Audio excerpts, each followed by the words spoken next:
राधे राधे। शारदीय नवरात्रि की आप सभी को शुभकामनाएं। माता रानी आपकी सारी मनोकामनाएं पूरी करें।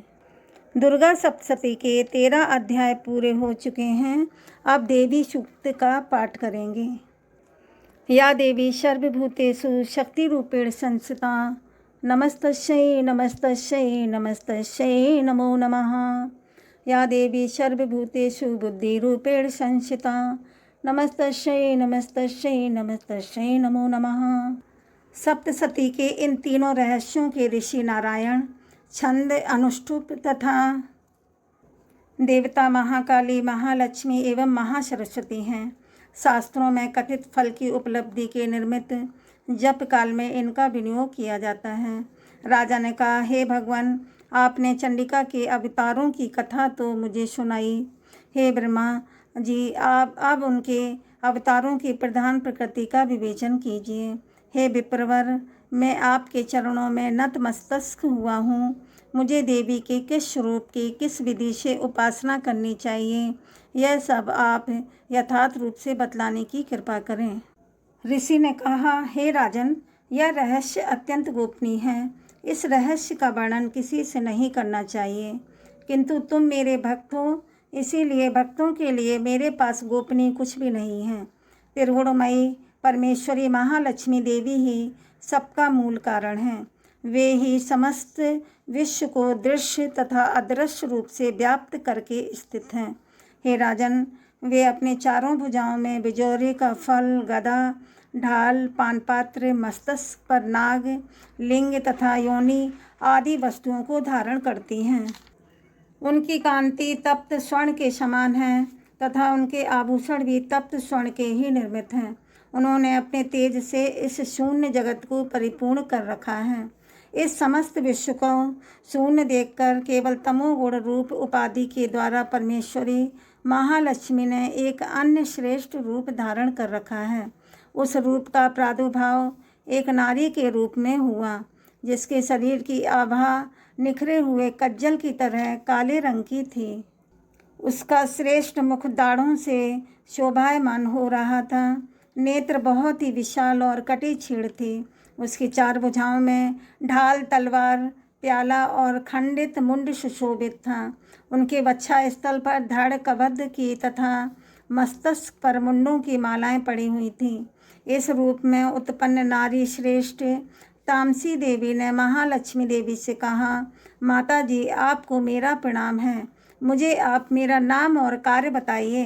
तब नारियों में श्रेष्ठ उस तामसी देवी से महालक्ष्मी ने कहा, मैं तुम्हारा नामकरण करती हूँ और तुम्हारे कार्यों को भी बतलाती हूँ। महामाया, महाकाली, महामारी, क्षुधा, तृषा, एकवीरा, कालरात्रि और दुरत्यया, ये ही तुम्हारे नाम हैं। तुम्हारे ये नाम कर्मों के द्वारा ही लोकों में अभिहित होंगे। इन नामों के द्वारा जो कोई तुम्हारे कर्मों को जानकर तुम्हारा पाठ करता है, वह सुखी होता है। हे राजन, महाकाली से महालक्ष्मी ने ऐसा कहकर अत्यंत शुद्ध सत्वगुण संपन्न होकर अन्य रूप धारण किया, जो चंद्र के समान गौर वर्ण का था। उस श्रेष्ठ नारी के हाथ में अक्षमाला, अंकुश, वीणा तथा पुस्तक थी। महालक्ष्मी ने उसका भी नामकरण किया।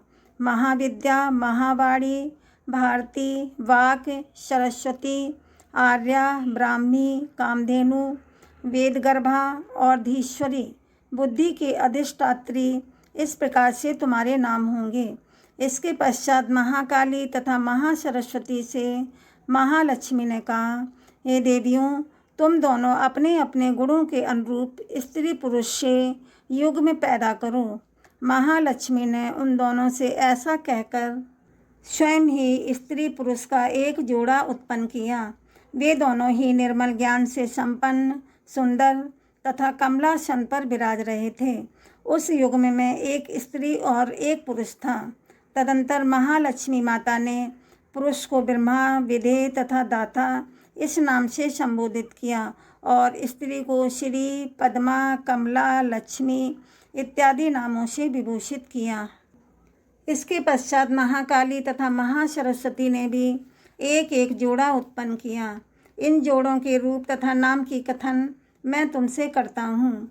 महाकाली ने नील चिन्ह युक्त कंठ, लाल बाहु श्वेत शरीर और मस्तक पर चंद्रमौली धारण करने वाले पुरुष तथा गौर वर्ण की स्त्री को उत्पन्न किया। वह पुरुष रुद्र, शंकर, स्थाणु, कपर्दी और त्रिलोचन के नाम से विख्यात हुआ तथा स्त्री के त्रयी, विद्या, कामधेनु, भाषा, अक्षरा और शौराय नाम प्रसिद्ध हुए। हे राजन, गौर वर्ण की स्त्री और श्याम वर्ण के पुरुष को महासरस्वती ने प्रकट किया।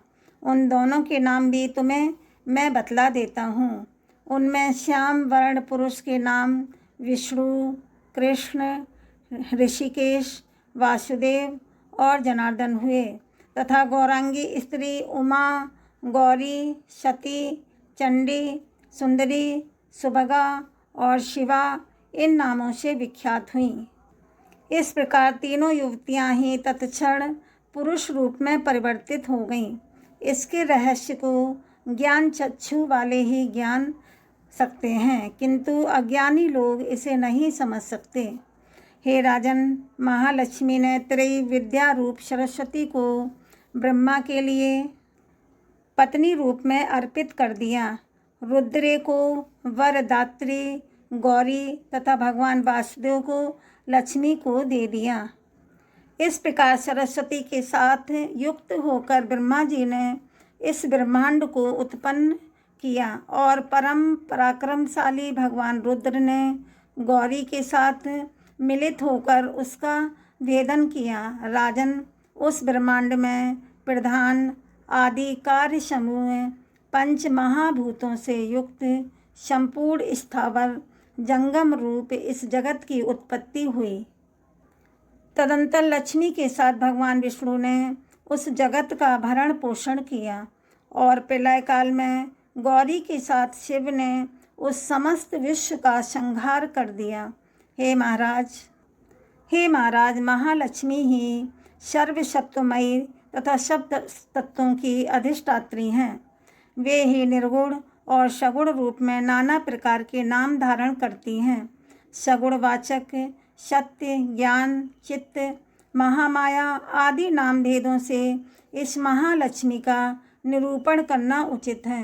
केवल महालक्ष्मी मात्र नाम से ही या अन्य प्रत्यक्ष आदि प्रमाण के द्वारा उनका वर्णन नहीं किया जा सकता।